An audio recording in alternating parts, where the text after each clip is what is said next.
Through the mystic arts, we harness energy and shape reality. We travel great distances in an instant.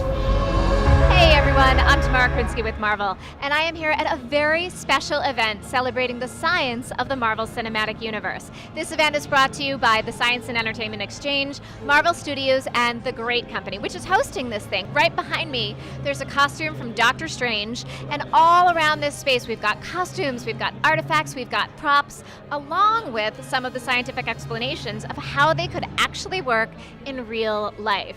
The cool thing is, the highlight of the evening is the number of talks that are being given by scientists, many of whom have actually been advisors on Marvel movies. I'll be sitting down with them, finding out their secrets. So for those who may not be familiar with the Exchange, can you talk a little bit about the mission?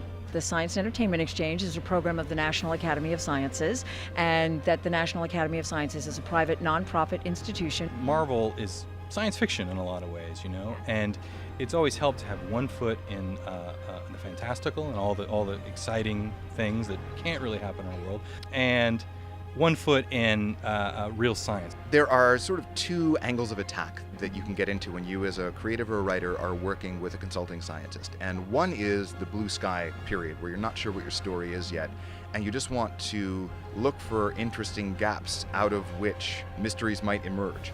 Movies are a great way to educate the public, educate the masses, and I think it's important to have a strong intersection between movies and scientists. And so what I loved in my experiences with the Exchange is that they really open the minds of the writers in a way that make them say, oh, this is a possibility, like swarm theory or chaos theory, and vice versa, really just seeing the creative people rub off on the scientists in their work too. The big message for tonight's event is that science fiction and science actually aren't that far apart.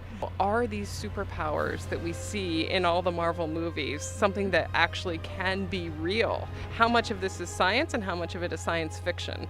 And I think what the really fascinating thing is that most of this is based in science, and there is a feasible path to get there today. And they get so excited about what they're doing, and then downstream, I think the scientists also, they know how inspired they were by the movies and the television shows that they watched as kids. We talk about all these superhero movies that Marvel does. I mean, we're trying to create the superheroes of tomorrow, the next generation of scientists that will solve all the problems and think of the next great inventions.